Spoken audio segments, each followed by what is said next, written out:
जय हिंद। आज की क्लास में हम जानने वाले हैं ऑर्बिट यानी कक्षक और क्वांटम संख्या। तो सबसे पहले हम जान लेते हैं कक्षक क्या होता है। किसी भी परमाणु के बाहर यानी चारों तरफ जो इलेक्ट्रॉन पाए जाते हैं, जहां पर अपने चारों तरफ चक्कर लगाते हैं, उसको कक्षक कहते हैं। यानी कि किसी भी परमाणु के चारों तरफ जो इलेक्ट्रॉन चक्कर लगाते हैं उसको हम कक्षक कहते हैं।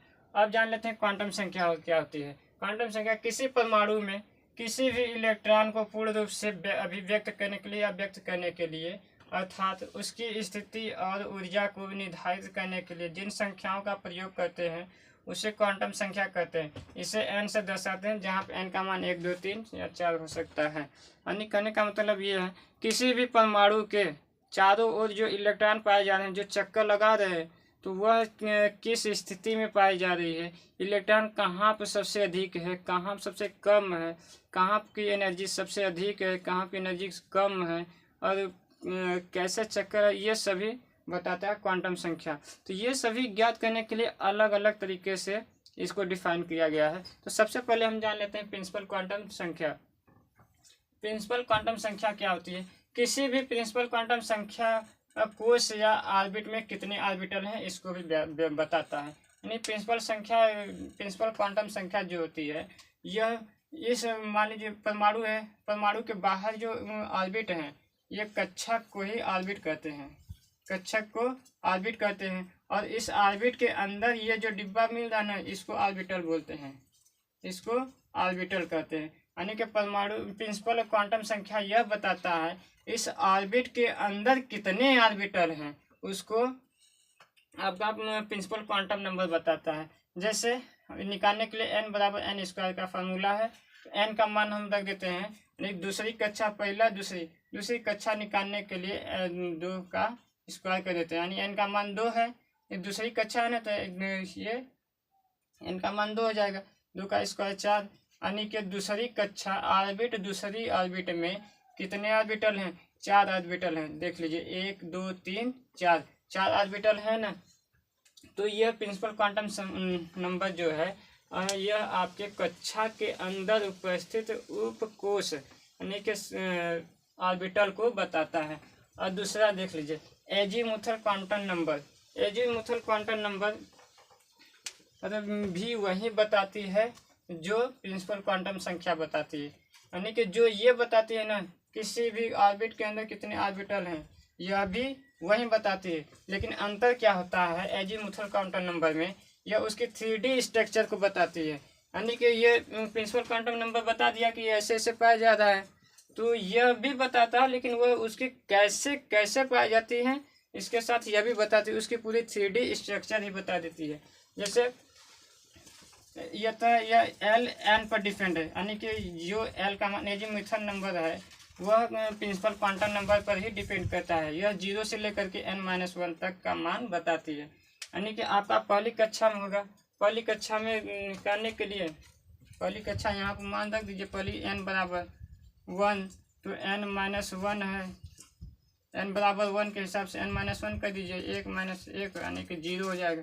यानी कि एल का मान आपका 0 आ जाएगा, 0 के लिए 1s हो जाएगा। यानी कि पहली कक्षा में आपके सिर्फ s ब्लॉक का ही एलिमेंट तत्व रहेगा।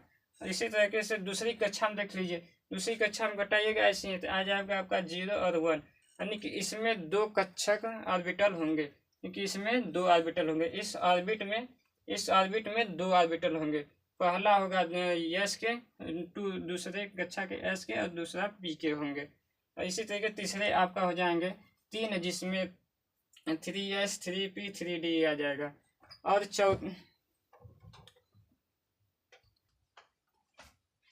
देखिए तीसरा अब आता है आपका मैग्नेटिक ऑर्बिटल क्वांटम नंबर, इसको me से दर्शाते हैं। यह भी कक्षक के स्थिति के बारे में बताता है। यानी कि ये जो आपके कक्षा दिखाई दे रहा है ना, कक्षा के अंदर जो कक्षा के ऑर्बिटल है, ऑर्बिट के अंदर जो ऑर्बिटल है, यह ऑर्बिटल जो है, ये डिब्बा आपको दिखाई दे रहा है ना, इस डिब्बा के बारे में ये बताता है। यानी कि इस डिब्बा में कैसे कैसे यह डिब्बा रहता है, स्थापित रहता है, कैसे इलेक्ट्रॉन रहता है, इसके बारे में यह मैग्नेटिक ऑर्बिटल क्वांटम नंबर बताता है। तो देखिए एस जो आपका होता है ना, एस ब्लॉक के जितने भी कक्षक होते हैं, इनका जो आकृति होती है वह गोल गेंद की तरह होती है, जबकि जो जेड की होती है इसको एक्स वाई जेड कहते हैं। जो पी यानी कि पी नहीं 2p हो गया ना, और दूसरे में पहले वाले में तो 2s आ जाएगा। 2s s के यानी कि s के जितने भी होंगे वह गोल ही आकृति होंगे, और जो p आएगा p के 3 भाग हैं x y z, तो पी जेड जो है पी जेड सीधे सीधे ओवरलैपिंग करता है, सीधे सीधे ओवरलैपिंग करता है। और जो वाई है वह थोड़ा तिरछा में ओवरलैपिंग करता है, और तिरछे में अपना ओवरलैपिंग नहीं करता है, यानी कि यह अपना तिरछा स्ट्रक्चर यानी कि डायग्राम बनाता है। और पी वाई एक्स के सीधे हॉरिजॉन्टल के रूप में अपना डायग्राम बनाता है। इसकी सूत्र है एम ई इक्वल टू कोष्टक 2l+1, यानी कि इस l का मान रखने पर l का जो भी मान होगा उसका मान रखेंगे तो वह हमको m यानी मैग्नेटिक ऑर्बिटल क्वांटम नंबर की संख्या के बारे में बता देगा। यानी कि इस l का मान हम रखेंगे ना, तो इसके अंदर किसी भी ऑर्बिट के ऑर्बिटल में कितनी ऑर्बिटल होंगे, इस ऑर्बिट में कितने ऑर्बिटल होंगे उसके बारे में बता देगा। तो देखिए l का मान हम 1 रख देंगे, l का मान 1 रख देंगे तो l का गुणा कर देंगे, इसमें 2 + 3 हो जाएगा, यानी कि m का मान कितना हो जाएगा 3 हो जाएगा।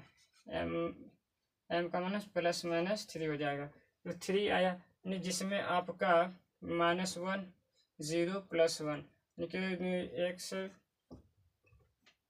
शुरू हो जाएगा आपका। देखिए ये जो यहाँ पे आप l का मान रखे थे ना, यहाँ जो 3 आया था ये me का मान 3 है, me का मान 3 है, जो कि यह बता रही है कि इस कक्षक में कितने ऑर्बिटल हैं, कक्षक में कितने ऑर्बिटल हैं, यानी कि ये वाली 3 इसको बता रहा है। लेकिन यहाँ पे जो l का मान 1 रखिएगा तो ये m का मान, ये me का मान है, ये m का मान है, ये m का मान यानी इसको बताएगा p में कितने हैं, ये इसके स्ट्रक्चर है तो इसको बताएगा। यानी कि ये हो जाएगा l का मान 1 है तो m का मान हो जाएगा +-1, यानी कि -1 +1 बीच में 0 आ जाएगी, तो वह भी आपके x y z के बारे में बताएगा। लेकिन चौथा आपका है स्पाइन क्वांटम नंबर।